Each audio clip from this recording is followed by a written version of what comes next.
Well, good afternoon, everyone. I'm Mark Skidmore. I'm the director of the North Central Regional Center for Rural Development. Thanks for joining us today for our webinar. Um, the webinar is titled Social Entrepreneurship and Economic Inequality, where we're going to explore different approaches to addressing this challenging issue of inequality in a social entrepreneurship context. Our speaker today is Tom Lyons, who is a professor here at Michigan State University in Agriculture, Food, and Resource Economics.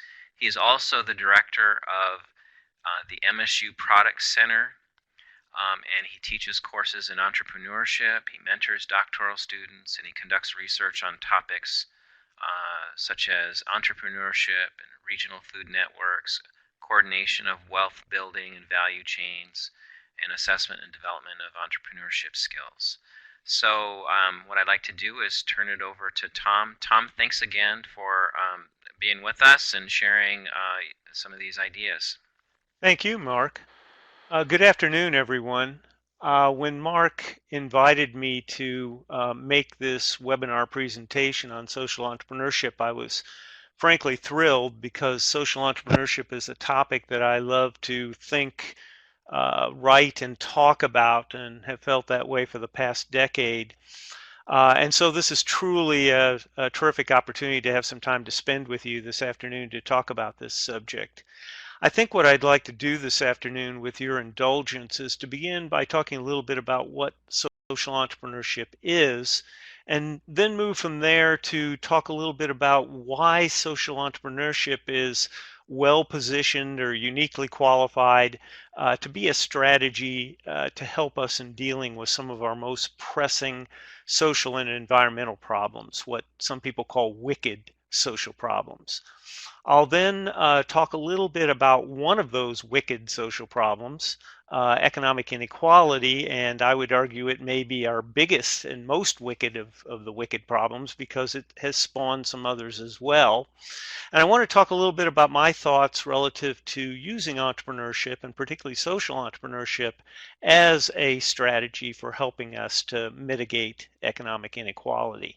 I'll then give you some examples, both tactical and strategic, for things that people are doing now in this arena.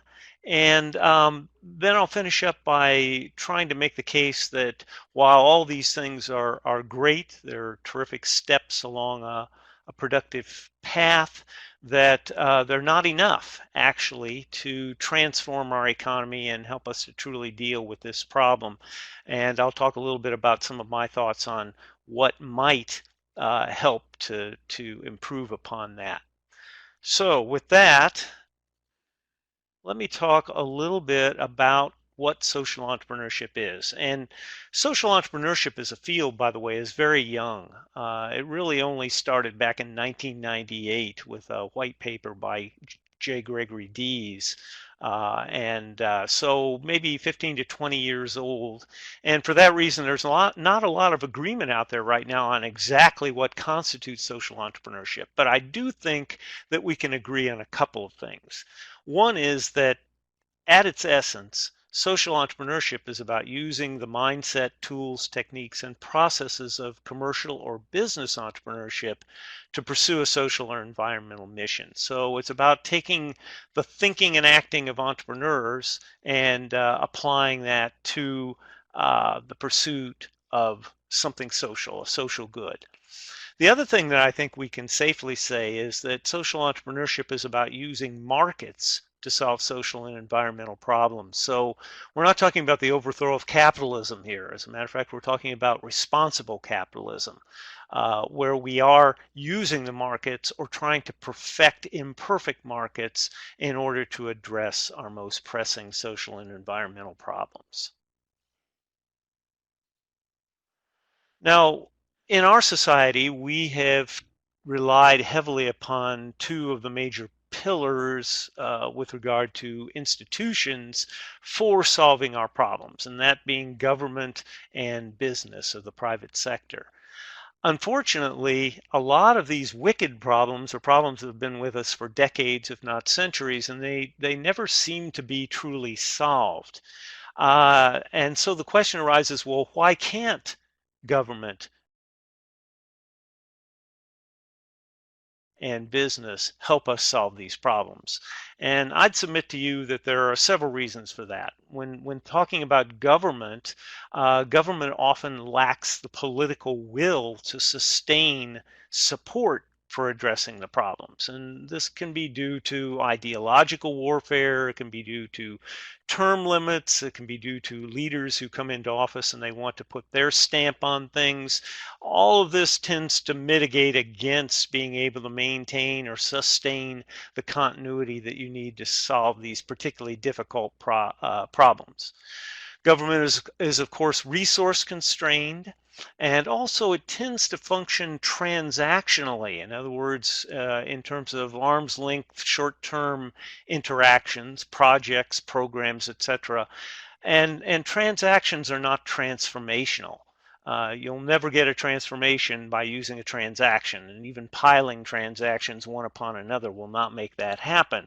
The only way to do that is to link those transactions together systemically and generate the synergy that's necessary to create a transformation, and that typically does not happen. The same could be said for the private sector. They deal in transactions as well. But also regarding the private sector, they emphasize shareholders over stakeholders. So those who have a financial investment are recognized over those who have an emotional investment, and that tends to keep these problems from being solved. And then finally, with the private sector, they tend to downplay the reality of market failure, to hold the neoclassical principles, the idea of Adam Smith's invisible hand. But there's ample evidence out there that there is such a thing as market failure, that Adam Smith's invisible hand has arthritis at times and doesn't get everywhere that it needs to go. All of this contributes to the inability of our major institutions to solve these wicked social problems. So if they can't solve these problems, then who can? And I'm arguing that social entrepreneurs and social entrepreneurship can be the kind of catalyst that we need for this deep, long-lasting, transformational change. Why is that? Well, for one thing, social entrepreneurship eschews political ideology for pragmatism. So if you ever talk to a social entrepreneur, you know that job one for them is their mission. That's all they care about. That's what they're focused on. So they don't want to get into philosophical and political arguments. They want to pursue their mission, whatever that may be, whether it's feeding hungry people or housing homeless people or bringing potable water to people who don't have enough of it. The mission comes first. Social entrepreneurship also does the kinds of things that good entrepreneurs in general do, and that is they know how to bootstrap and to leverage resources. Howard Stevenson, the famous Harvard entrepreneurship educator, once noted that a successful entrepreneur understands that they don't need to own the resources necessary to achieve their goals. They merely need to control them. And basically what he's saying is that you've got to be able to find a way to use other people's resources by drawing them in with your vision and your mission. And that's what social entrepreneurs do. They then also understand that they need to leverage the resources they are able to get access to get still more resources. So if a social entrepreneur gets $10,000, they don't immediately sit down and write up a budget to figure out how to spend down that $10,000. They instead say to themselves, well, I've got $10,000. How do I use that to leverage $100,000? So that's the entrepreneurial mindset that I was referring to before. Social entrepreneurship is innovative in the true sense of that word. Innovation is the implementation of invention.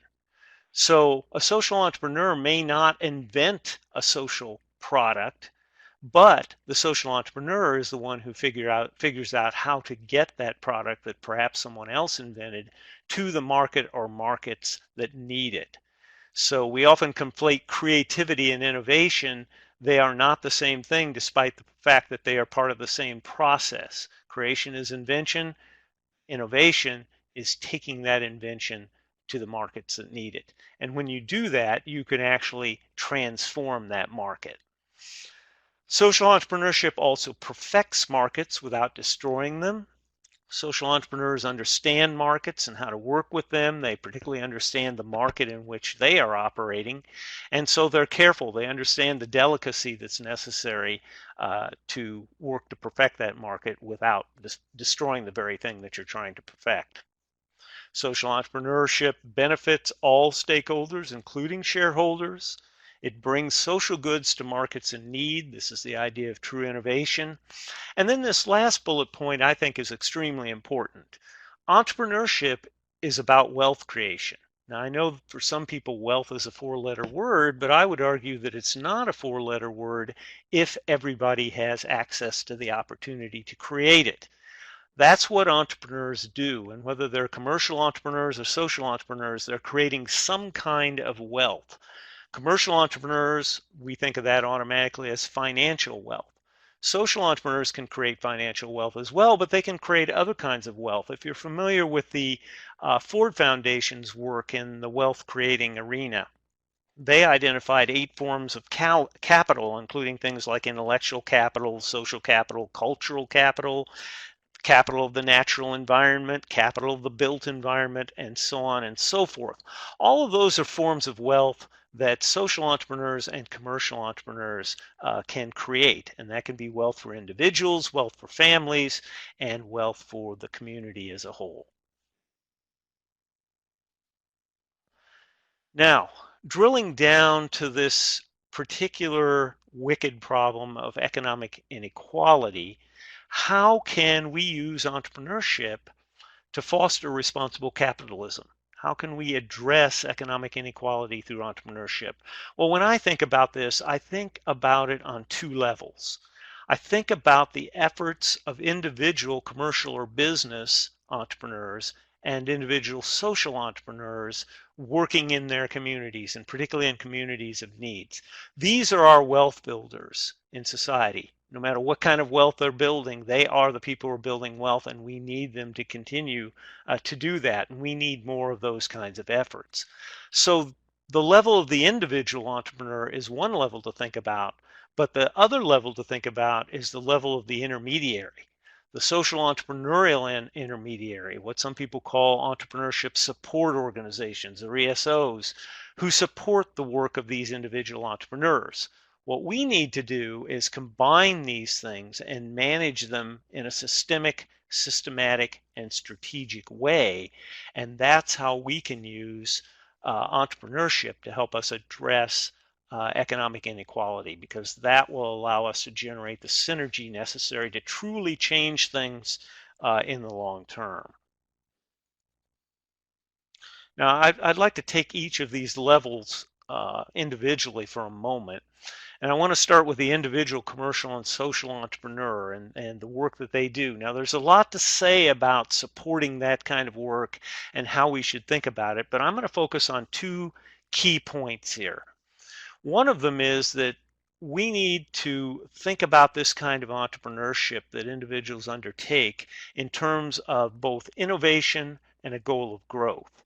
So we want to support entrepreneurs who are innovating. They are truly taking goods, social goods in this case, to the market that needs them. And they could be doing it in a variety of ways. So they could be bringing brand new goods and services to market. They could be bringing existing goods and services through a process that they have reinvented to market, maybe a process that makes them more affordable to more people. Or they could be bringing existing goods and services to a market that has never had access to them before, and therefore increasing accessibility. All of those are forms of innovation, and all should be encouraged, because that newness is what helps the social enterprise to grow, or the commercial enterprise, and that's what actually generates wealth. Now, I mentioned growth. There needs to be a goal of growth here too. This can't be self-employment alone. And I know a lot of folks who are trying to stimulate enterprise development out there feel that they've accomplished something when they stimulate self-employment. That's fine, but it's really just a form of income substitution. So you're essentially substituting the income somebody could be making for working for somebody else with income that they're generating working for themselves. But that's not about innovation and that's not about growth. And it really takes those two things to create a business asset. And it's a business asset that helps to build wealth. Because at the end of the day, researchers are finding that it's not the income gap that's creating economic inequality, it's the wealth gap. And entrepreneurship addresses wealth, as I pointed out before. The other point I'd like to make here is that when we think about supporting the work of these individual entrepreneurs, we need to think about it as human development as opposed to business development. So much of what is done out there in community enterprise development is in the realm of business development, and that's the term we use. The businesses don't grow themselves. They have entrepreneurs who are behind them and who push them forward, but they only can push them forward to the extent that they have the skills necessary to do so. So building those skills in the entrepreneurs so they in turn can move their businesses forward through the stages in the business life cycle more effectively and more efficiently is something to strive for here. Now, the other level that I mentioned was the intermediary level, those who are supporting in these individual entrepreneurs I was talking about. Again, there's much that could be said about this. Two major points I'd like to make. One is that we need to think about this as a community investment, an investment in supporting the work of these social and commercial entrepreneurs by providing them with the technical, business, human, and financial assistance that they need. We also need to think about this in terms of transparency and doing it equitably. Entrepreneurs need to be able to understand that the intermediaries that are providing the help are providing it at different levels that are appropriate to different places in the development of the entrepreneur and the entrepreneur's business. So helping the entrepreneur to understand where to go to get the right help at the right time in their development and that of their business and at the right price, something that they can afford, is an important aspect of this intermediary system. Also, the idea of being equitable. And what I really mean by this is taking a big tent approach to supporting entrepreneurial activity. Too much of what goes on out there in the guise of enterprise development is more along the lines of what I would call picking winners. So we're trying to anticipate or to predict who will be a successful entrepreneur and then putting our resources behind them. Quite frankly, over time, I think we've learned that none of us is very good, including venture capitalists, at picking who the successful entrepreneurs are going to be. I would argue that we're better off creating an environment in which people who are properly motivated can thrive and develop and grow their businesses and thereby create or foster this individual entrepreneurial activity. Now, I promised to give you some examples, and I'd like to start with what I'm calling tactical examples. So these are projects and programs that have been undertaken. And I can't possibly talk about all of these this afternoon, but let me just give you a few examples. So, for example, there are out there what are called social entrepreneurship incubators and accelerators. And I would imagine most of you are familiar with the concept of incubation, the idea that businesses can succeed individually by collaborating, by coming together in a collective and sharing or pooling resources and pooling risk. And in that way, bettering everybody's chances for success. Accelerators just try to speed up that process.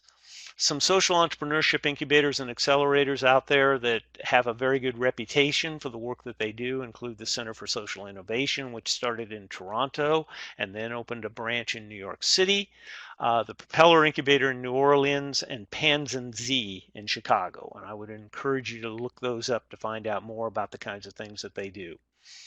Co-working spaces for social entrepreneurs. The idea of co-working really follows on the notion of incubation, the idea of collectively bringing entrepreneurs together and they thereby helping them to collaborate, to compete, bringing them into a particular space here, geographic place, the idea is that they will interact with one another and improve everybody's chances in terms of sharing ideas and working through problems, etc.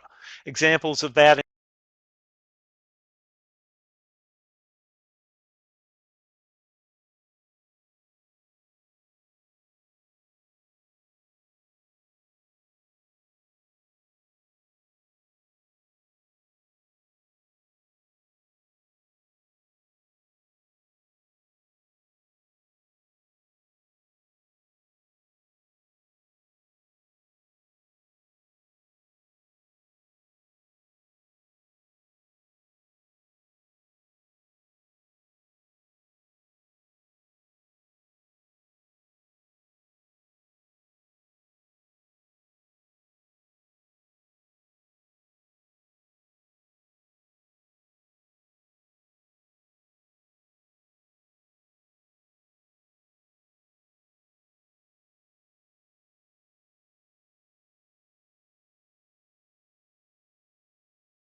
include Affinity Lab in Washington, D.C., and The Forge in Portland, Oregon.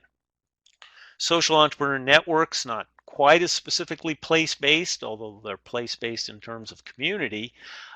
These are really networks that are typically put together by entrepreneurs for entrepreneurs, again, to encourage the kinds of interaction I've been talking about.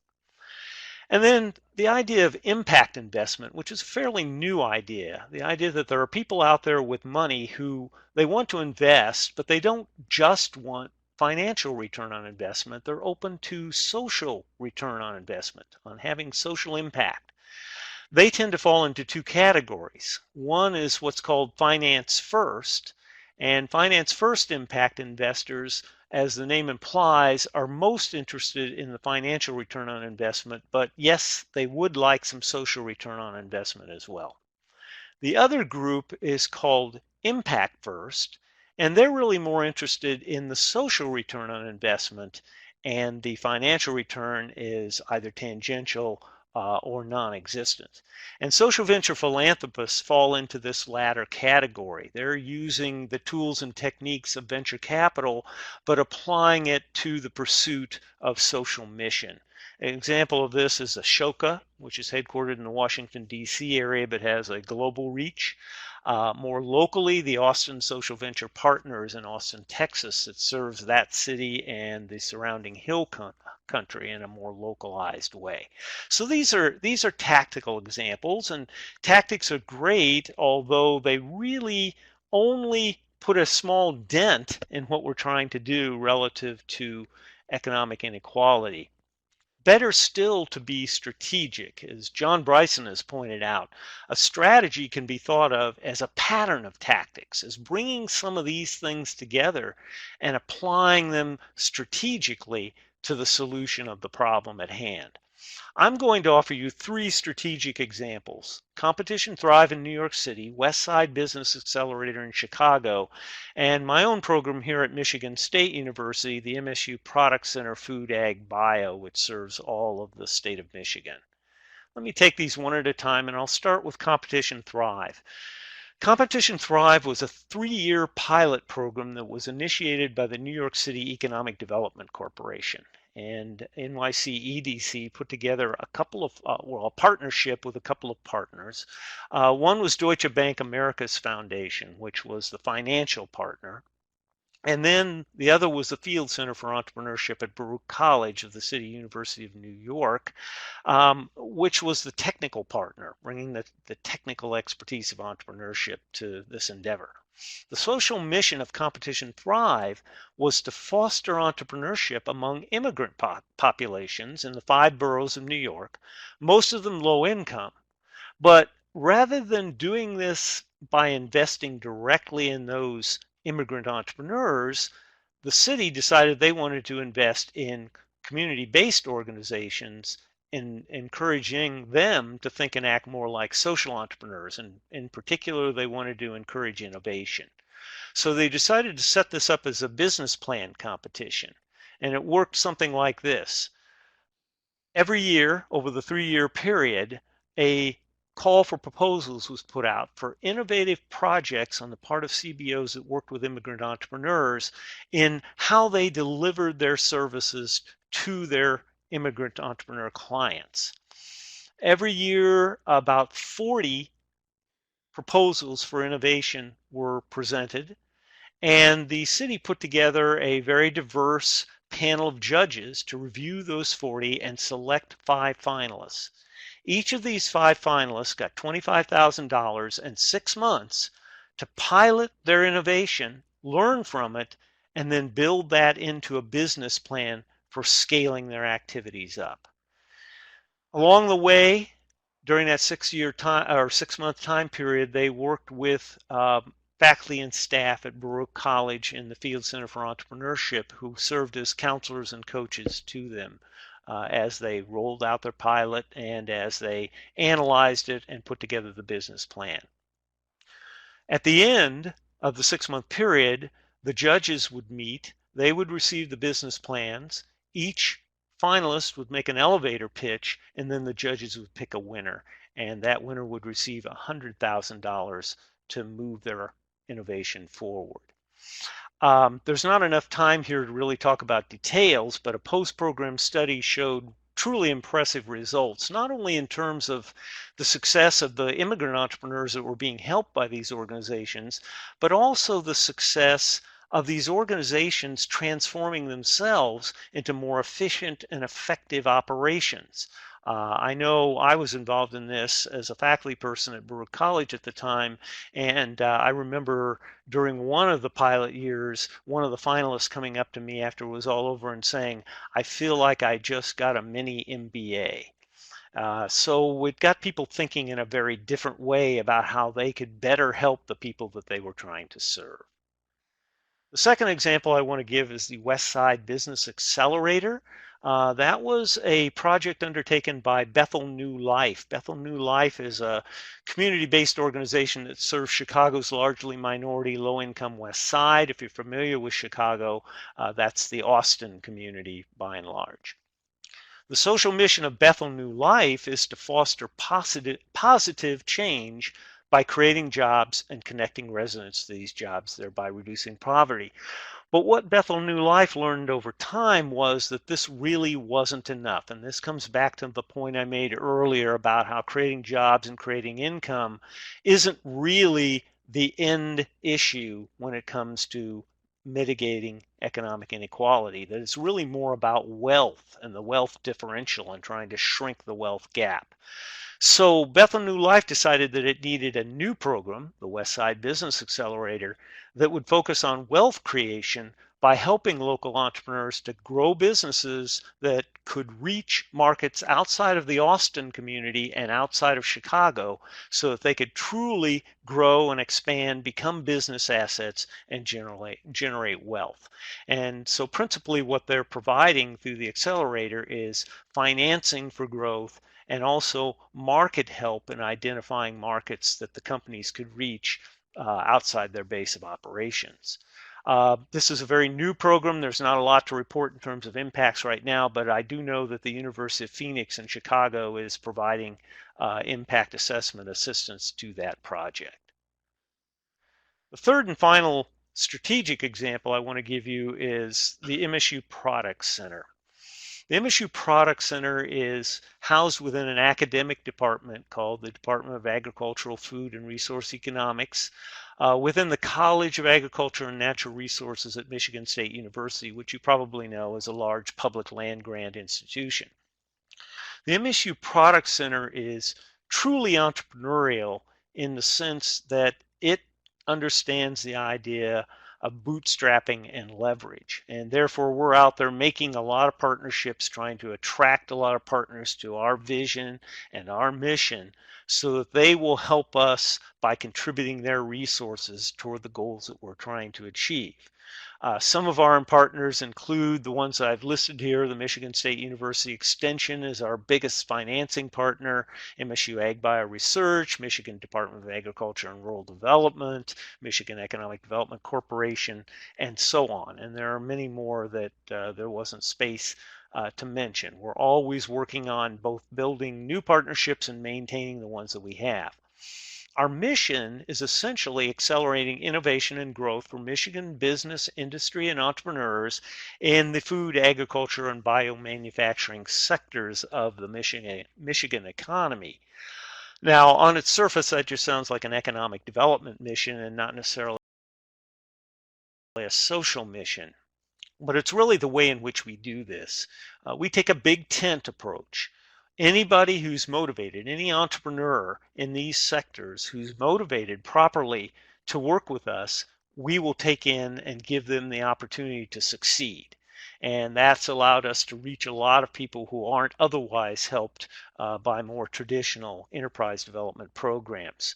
The kinds of services we offer our entrepreneurial clients include an Innovation Counselors Network, which is essentially a network of 10 coaches who are extension educators doing the work of the Product Center throughout the state. We offer something called advanced growth services. We work with later stage companies in providing counseling to them. And soon we will have what we call the Food Processing and Innovation Center. It's coming online late this fall. The FPIC is a facility that has or will have state-of-the-art food processing equipment in it that later stage companies could get access to. They can use it to experiment with new product lines, yields, and other forms of competitive advantage, and do it in a fairly risk-free environment. We offer specialized services in food safety,